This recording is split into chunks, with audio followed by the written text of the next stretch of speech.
Hi guys! Welcome back to my YouTube channel. It's me again, Michi Bamiano. And my vlog for today ay isasama ko naman kayo sa aming pamamasyal sa Winter Wonderland ng Kuwait. Enjoy watching! Dahil nga ito yung unang rides na sinakay ng aming mga alaga and with the permission of my madam na mag-take ako ng video, ito yung unang-una kong nakunan. And iikot ko pa kayo sa buong Kuwait Wonderland.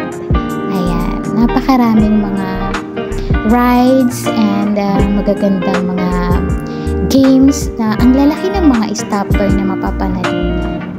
And ito yung way na papuntang roller coaster at meron din sila ditong padulasan.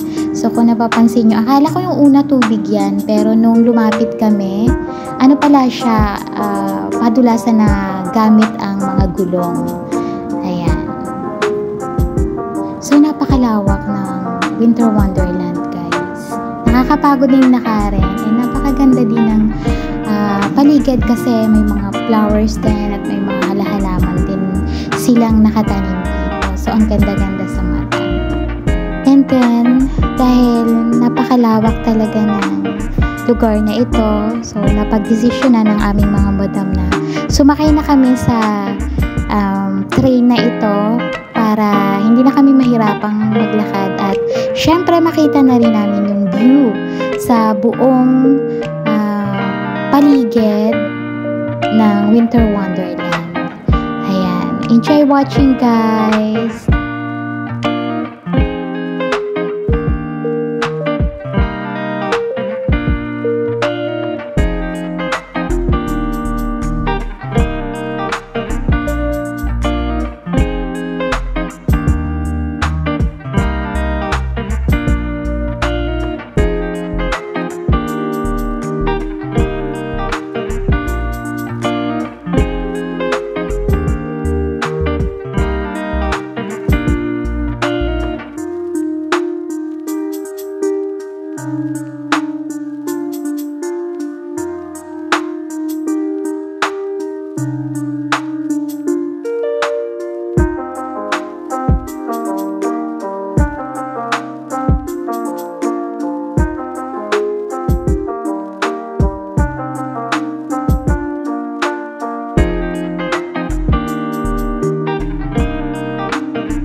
At inabot na nga kami ng gabi sa pag-ikot-ikot dito sa Winter Wonderland. And they decided na sumakay kami dito sa Ferris wheel na to na napakalaki.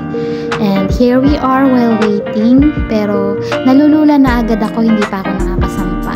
But anyway, it's a challenge for me. Kaya, see you on top, guys! At ito na nga yung kaganapan sa taas, guys. So, nalulula kami pare-parehas. But, nilibang na lang namin ang sarili namin sa pag-take ng picture and selfies. Hindi kami gaanong tumitingin sa ibaba, lalong-lalo na ako. Dahil, nalulula na talaga ako and I'm scared of heights. Kaya, kailangan ko labanan to kasi ayaw naman nila akong paiwan sa baba. Ayan. Especially yung mga boss. Ayaw nilang may maiwan sa baba, kaya need kong sumama sa taas. And see what's next happen to us. Enjoy!